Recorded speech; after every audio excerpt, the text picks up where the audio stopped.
नमस्कार दोस्तों, मैं अमित कुमार सिंह और आप देख रहे हैं परसुमित लाइव न्यूज़। जी हाँ दोस्तों, आपको बता दें मामला जो है भोजपुर ज़िले के बिहियां प्रखंड का है।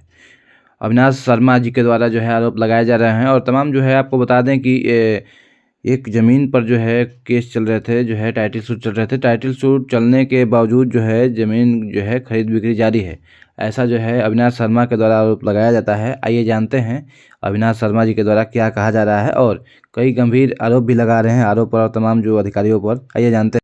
हालांकि आरोप के बाद से आरोप की ऑफिस में जाने के बाद आरोप की अनुपस्थिति पाई गई। हालांकि देखना है आगे इस मामले में क्या होता है।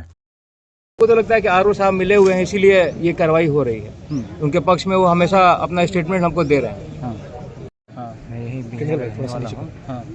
और बीएसएल में कार्य करता हूँ। अच्छा, क्या मैटर क्या है ये ज़मीन से रिलेटेड मामला है। ये हमारे दादाजी का संपत्ति था, उनका स्वदेशी संपत्ति था और उन्होंने अपने जीवन काल में ही अपने पतोहू तारा शर्मा के नाम से बख्शिश लिख दिया था। उस बख्शिश के समय से ही हम लोग अपने दखल कब्जा में आ रहे थे।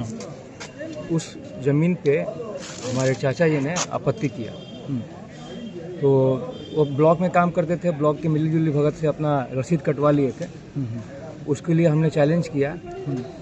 तो एक उन्होंने चकबंदी डायरेक्टर बिहार पटना से एक आदेश पारित करवाया कि इस ज़मीन पे कोई चकबंदी से परमिशन नहीं लिया गया है, इसलिए ये डीड वॉइड है।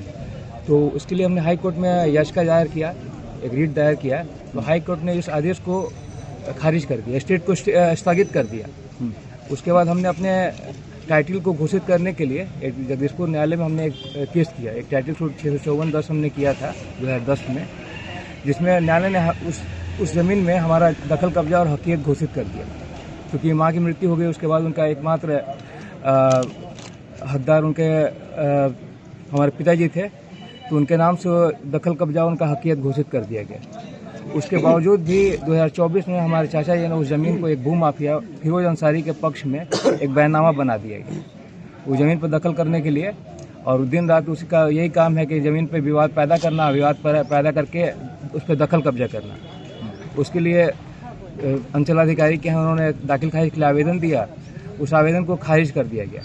उस बैनामा को हमने रद्द करने के लिए एक जगदीशपुर न्यायालय में एक टाइटल सूट दायर किया था कि वो जो भी बैनामा उनके पक्ष में बनाए हैं वो उनके स्वत और आधिपत्य के खिलाफ है। तो वो केस अभी चल रहा है। हाई कोर्ट में जो हमने याचिका दायर की थी चकबंदी डायरेक्टर के आदेश के खिलाफ, वो अभी स्थगित है। उसके बाद उसको स्पीडी ट्रायल के लिए उन्होंने बीएलटी में ट्रांसफ़र कर दिया। तो ये सब केस चल रहा है अभी।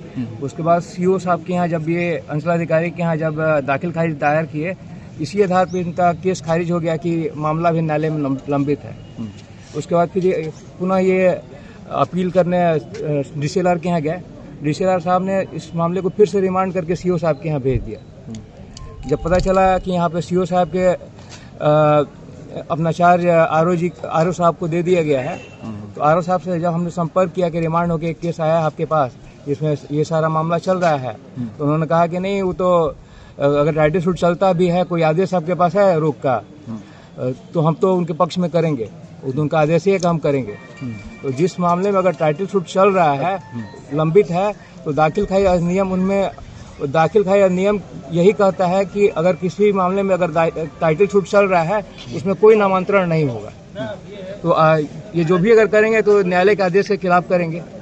जो भी टाइटल सूट चल रहा है, केस चल रहा है अभी। हाँ, केस चल रहा है। केस का रिजल्ट अभी आया नहीं है। अभी आया नहीं है। रिजल्ट आने न के बावजूद भी मतलब उस पर प्रोसेस है आगे, प्रोसेस ये लोग बढ़ रहा है। इनसे जब मिले तो इनके कुछ लोग दलाल लोग हैं, वो लोग कहा कि इतना पैसा दीजिए, हम आपके पक्ष में करवा देंगे।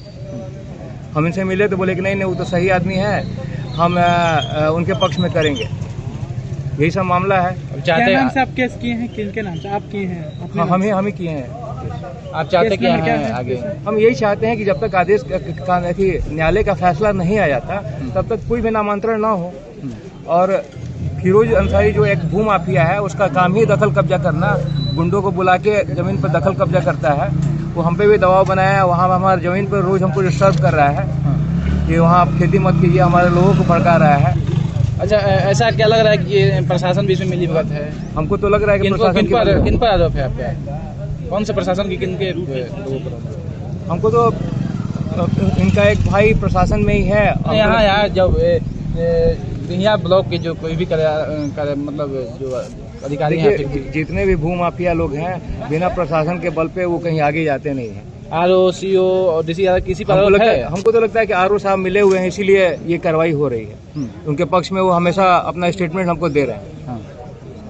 आरोप है, हमको तो लग रहा है क्या आरोप लगा सकते हैं? आरोप हमको तो ये लग रहा है कि उनके पक्ष में करने जा रहे हैं। उन्होंने हम उनसे बात किया तो वो बोले कि नहीं, डीसीएलआर का आदेश साफ साफ लिखा हुआ है कि स्वच्छ नामांतरण किया जाए। आरोप ऐसा क्यों करेंगे दूसरे के पक्ष में? अब क्यों करेंगे अब तो वही जाने। जो दाखिल खर्च जो हुआ है ये जो अभी आरोप किए हैं या इससे पहले हुआ है आपका? जो अभी आरओ के यहाँ रिमांड होकर आया है, उन्होंने कोई अभी कार्रवाई प्रतिक्रिया नहीं दिया है, लेकिन वो ऐसा बना रहे हैं कि हम करेंगे उनके पक्ष में।